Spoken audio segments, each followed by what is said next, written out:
संक्षेप में एक चीज़ समझाइए, मैं उसको समझ पाने में बहुत अपने को अभी तक नहीं समझ पाया हूँ कि अशोक गहलोत की जैसे आज बिरादरी की राजनीति होती है, तो अशोक गहलोत की बिरादरी के कोई ज़्यादा विधायक नहीं है, कोई उनकी बहुत संख्या नहीं है। तो अशोक गहलोत में ऐसा क्या जादू है कि भई वो मतलब 3 बार मुख्यमंत्री बने और चौथी बार भी और आला कमान का को भी एक तरह से डिफाई करके और वो वहाँ जमे हुए हैं और पॉलिटिकल मैनेजमेंट में वो मतलब उनको जादूगर कहा जा रहा है कि बीजेपी भी परेशान है। तो मुझे थोड़ा उनके व्यक्तित्व के बारे में समझाइए और क्या वो चुनाव जीते या हारे कांग्रेस के लिए एक बड़े लीडर बन के नहीं उभरेंगे? मतलब जिस तरह का उन्होंने अपना पॉलिटिकल मैनेजमेंट स्किल साबित की है, तो क्या है उनका क्या क्या? वो एक साधारण जाति से आते हैं। उस साधारण जाति में एक साधारण परिवार से आते हैं। वो दून स्कूल भी नहीं पढ़े हैं। वो दून स्कूल के किसी नेता के सखा भी नहीं रहे हैं। वो कोई अच्छे वक्ता भी नहीं है, लेकिन पॉलिटिकल कदम बहुत सधे हुए रखते हैं। वो उनमें दो चीजें बड़ी अच्छी है, टॉलरेंस और पेशेंस। वो राजनीति में जो सामने होता है उसको विरोधी जरूर समझते हैं पर शत्रु नहीं समझते हैं। भैरव सिंह शेखावत और इनके बीच में काफी अदावत थी, बहुत ज्यादा अदावत थी। और भैरव सिंह शेखावत कांग्रेस में इन्हीं पे प्रहार करते थे। जब उनकी सरकार का तख्ता उलटने की कोशिश हुई, उसमें कुछ एक दो लोग कांग्रेस के भी शामिल थे, कुछ निर्दलीय विधायक थे, और भैरव सिंह जी अपना इलाज कराने अमेरिका गए हुए थे उस समय। गवर्नर बलीराम भगत ने अशोक गहलोत को बुला के पूछा, पीसी चीफ थे, कि आपका क्या रुख है? तो उन्होंने कहा कि हम इसको अमानवीय मानते हैं कि कोई व्यक्ति इलाज कराने जाए और उसके पीछे इस तरह से तख्ता पलटने की कोशिश की जाए। ये बात बलीराम भगत ने भैरव सिंह जी को बताई तो बड़े हैरान हुए कि अच्छा ऐसा है। और जब अशोक गहलोत भैरव सिंह शेखावत को पराजित करके सीएम बने, तो जीतते ही वो सबसे पहले उनका आशीर्वाद देने गए थे। उनको आश्वस्त किया कि आपको कोई दिक्कत तो हेल्थ की, आपकी सुरक्षा तंत्र की, तो मुझे तुरंत कहिए। तो इसके बाद भैरव सिंह जी की निगाहें उनके प्रति बदली और आखिर में जब वो बीमार थे तो इन्होंने काफी उनकी सेवा की। ये एक वानगी है। बाकी मामलों में भी वो बाकी लोगों से इस तरह से व्यवहार करते हैं, लेकिन पॉलिटिकली बहुत शार्प है वो। उनमें दूरंदेशी है, वो नाप लेते हैं। एक को प्रतिशोध की राजनीति नहीं करते हैं, वो अनदेखा करते हैं कि ये है।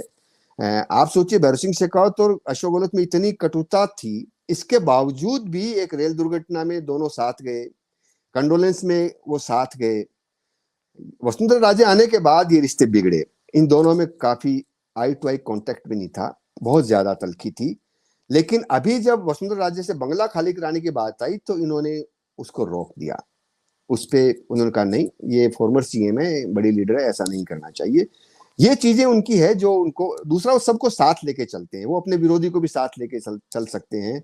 असहमति को सम्मान देने और बर्दाश्त करने की उनकी राजनीतिक तबीयत रही है। ये सब चीजें उनको राजनीति में आगे ले जाती है, वरना कोई ऐसा करिश्माई उनका भाषण भी नहीं होता कि प्रभावित करे। लेकिन वो जो बात कहते हैं, चाहे उनके पास अल्फाज उतने आर्टिकुलेट ऑर्नामेंटल न हो, पर वो संप्रेषित होते हैं, वो लोगों को छूते हैं। एक उनमें सेवा भावना को लोग काफी पसंद करते हैं कि वो ये जो गरीब दलित उनके बारे में ध्यान रखते हैं।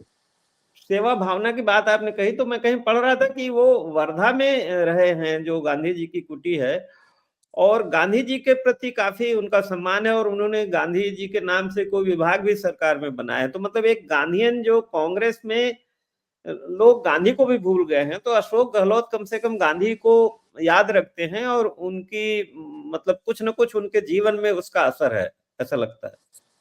वो गांधी स्टडी सर्किल में जोधपुर में जाते थे। यहाँ उन्होंने एक म्यूजियम बनाया है गांधी स्मृति में, और गांधी को हर जगह प्रोपेगेट करते हैं। 2005 में कांग्रेस ने रीप्ले ऑफ दांडी यात्रा की थी, साबरमती से दांडी तक की। ये उसके इंचार्ज भी थे। ये सुब्बाराव जो एक बड़े माने हुए गांधीयन थे, ये उनके शिष्य रहे हैं, उनके ये जी। आयोजन कराते रहते थे। पहली बार जब ये सीएम बने थे तो अपने विधायकों से भी उनको मिलवाया था, उनके शिविर में जाते रहे, लोगों को प्रेरित करते रहे कि आपको वहां जाना चाहिए।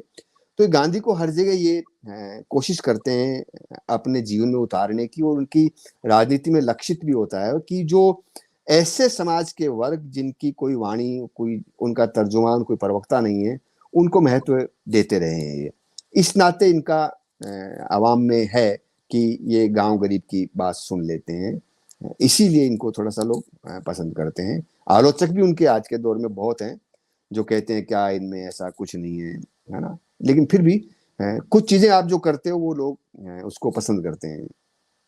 तो राजनीति का मकसद ही होता था सेवा भाव, तो अगर वो है तो एक बड़ी बात है।